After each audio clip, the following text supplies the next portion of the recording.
Hello everyone. In this lecture, we will discuss about the anemia. तो start करते हैं introduction से। Anaemia is a blood disorder. जो anaemia होता है किसका डिसऑर्डर है? It is the disorder of blood. और बहुत सिंपल है मीनिंग इसका बताऊं तो सीधा सीधा मतलब है ब्लड काउंट में, या तो आप बोल सकते हो ब्लड अमाउंट में डिक्रीज होना, रिडक्शन होना। तो ये कैसे कैरेक्टराइज होता है? बाय रिडक्शन इन किस किस चीज़ में डिक्रीज हो सकता है? या तो आपका आयरन कंटेंट डिक्रीज हो जाए, या फिर हीमोग्लोबिन कंटेंट डिक्रीज हो जाए, या फिर आरबीसी काउंट डिक्रीज हो जाए। अब देखो सिंपल सी बात है, मैंने आरबीसी में बताया था कि आरबीसी के अंदर प्रेजेंट है हीमोग्लोबिन, और हीमोग्लोबिन के अंदर ही प्रेजेंट है आयरन। तो आयरन कम तो हीमोग्लोबिन कम, हीमोग्लोबिन कम तो आरबीसी काउंट कम। तो आप या तो बोल लो कि आरबीसी में कमी तो भी एनीमिया, हीमोग्लोबिन में कमी तो भी एनीमिया, और आयरन में कभी तो भी एनीमिया। और ये चीज़ें होंगी तब किस में कमी आएगी? पीसीबी, पैक्ड सेल वॉल्यूम, मैंने आरबीसी में बताया था। पीसीबी या फिर हम इसे हीमेटोक्रिट वैल्यू बोलते हैं। ये क्या होती है? आपकी ब्लड में आरबीसी का पोर्शन, मतलब इस तरीके से हमने देखा ना कि 100% ब्लड है, अब इसमें डब्ल्यूबीसी भी है, प्लाज्मा भी है। तो इस 100% में से कितना पार्ट आरबीसी ने ऑक्यूपाई किया है? और नॉर्मल हमने देखा था ये होता है 45%। तो मान लो कि 45% से कम हो जाए 40, तो डिक्रीज हुआ ना। और अगर ये भी ब्लड का ही पोर्शन है, आरबीसी कम मतलब ब्लड कम, पीसीबी कम मतलब ब्लड में कमी, ये कंडीशन होती है एनीमिया। अब ये जो हमारी चारों कंडीशन है इनकी डिक्रीज की, ये कैसे कैसे हो सकती है? अगर हम कॉज देखें तो इनके रीज़न होते हैं डिक्रीज प्रोडक्शन ऑफ आरबीसी। एक तो क्या है कि आरबीसी बने ही कम हमारी बॉडी में, जैसे हमने देखा था ना एरिथ्रोपोइसिस की प्रोसेस, आरबीसी बनने की प्रोसेस, अगर वो डिक्रीज हो जाए तो आरबीसी की कमी। दूसरी चीज़ कि आरबीसी का डिस्ट्रक्शन ज़्यादा होने लगे। नॉर्मल लाइफ स्पैन था 120, लेकिन आरबीसी पहले ही मान लो 100 दिन की हैं, 80 डेज़ की हैं, और इनका डिस्ट्रक्शन हो रहा 50 डेज़ में, तब भी इनका काउंट डिक्रीज हो जाएगा। एक और तीसरा कॉज क्या हो सकता है? Excess loss of blood from body.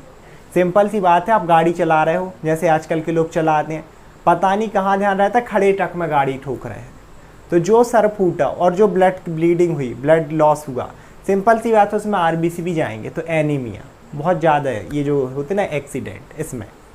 अब ये एक्चुअल में जो हम देखें ना, इसके बाद जैसे डिक्रीज प्रोडक्शन, चलो ये एक्सेस लॉस ब्लड जो है ना बॉडी का, ये तो अलग चीज़ है कि किसी को कोई चोट लगी है उसमें, लेकिन ये जो है डिक्रीज प्रोडक्शन ऑफ आरबीसी या फिर इंक्रीज डिस्ट्रक्शन ऑफ आरबीसी है ना, ये क्या हो सकता है? एक तो जेनेटिकली आ सकता है। ऐसे बहुत सारे डिसऑर्डर होते हैं जिसमें आरबीसी का प्रोडक्शन डिक्रीज हो जाता है, डिस्ट्रक्शन ज़्यादा होने लगता है। साथ ही साथ कुछ डिसऑर्डर ऐसे हैं जिसमें आपकी ब्लीडिंग बहुत ज़्यादा होती है, मतलब आपका क्लॉट ही नहीं जमता, जैसे हीमोफेलिया में, तो छोटी सी भी चोट लगेगी तो ब्लड बह जाएगा। तो ये जो डिसऑर्डर होते हैं ना हीमोफेलिया, ये जेनेटिक आते हैं एक पीढ़ी से दूसरी पीढ़ी में।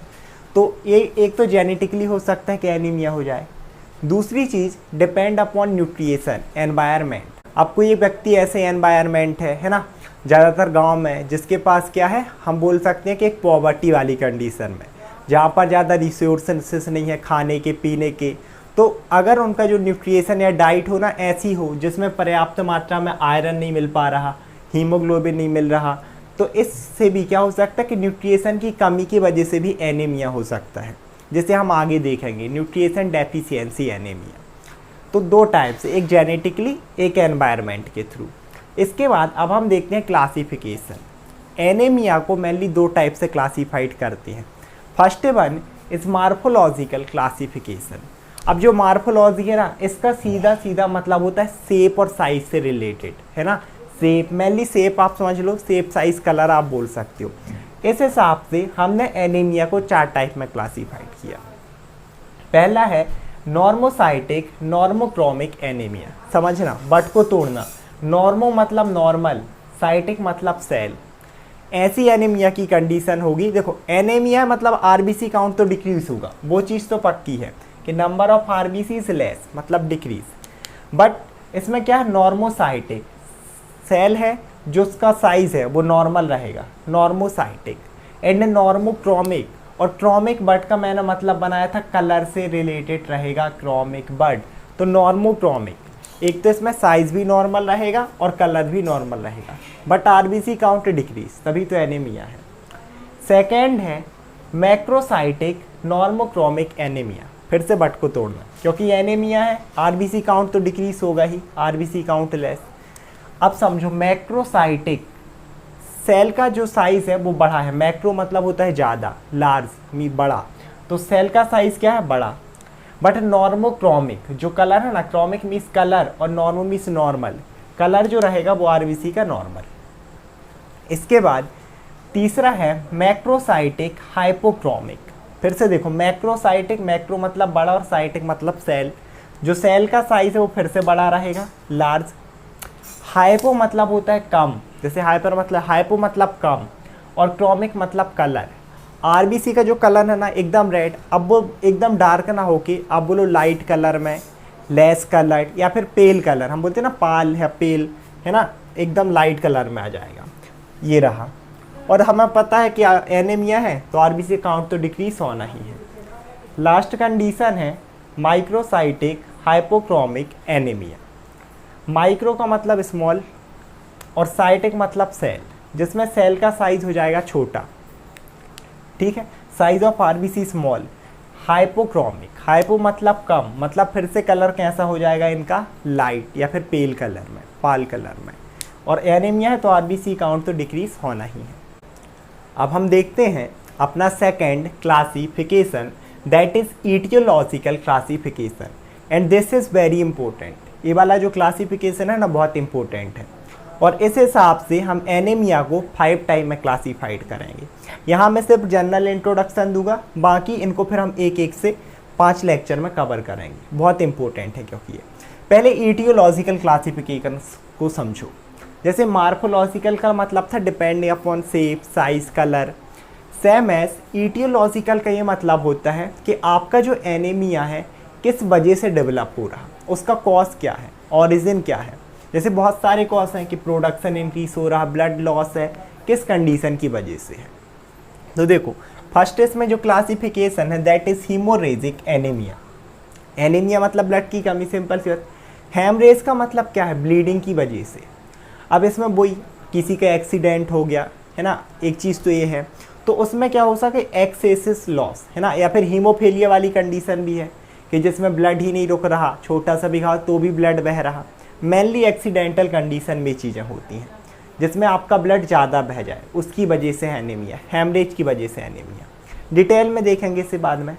दूसरा है हीमोलाइटिक एनीमिया। फिर से बट को तोड़ो, हीमो निकला हीमोग्लोबिन से मतलब आरबीसी से, लाइटिक मतलब तोड़ना, जैसे हाइड्रोलाइटिक होते हैं ना, हाइड्रोलाइटिक एंजाइम, लाइटिक मतलब टूटना।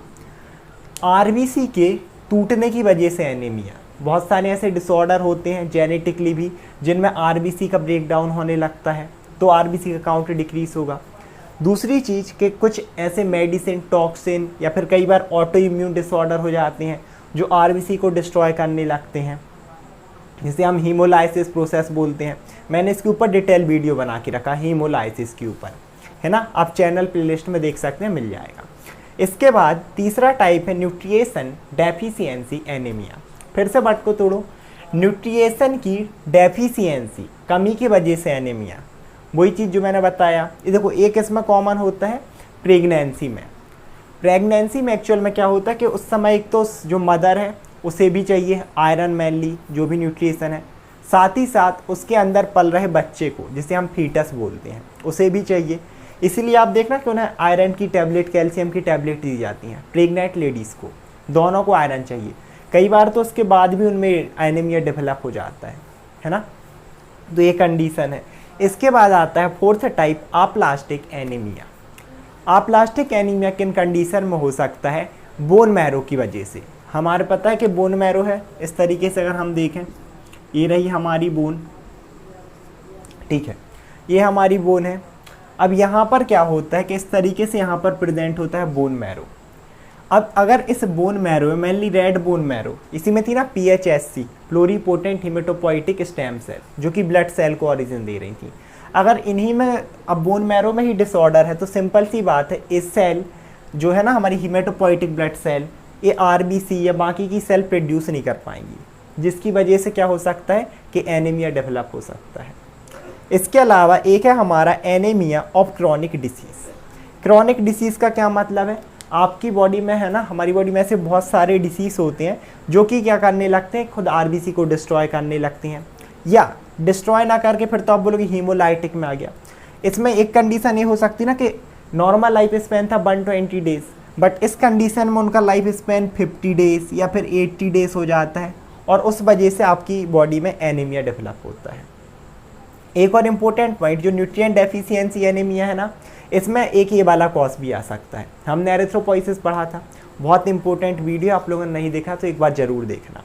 उसमें हमने देखे थे कुछ फैक्टर जो कि एरिथ्रोपोइसिस प्रोसेस के लिए नेसेसरी थे, जैसे folic acid, vitamin C, vitamin, अपन ने देखा था ना विटामिन B6, विटामिन B12, ये सारी चीज़ें इंपॉर्टेंट हैं।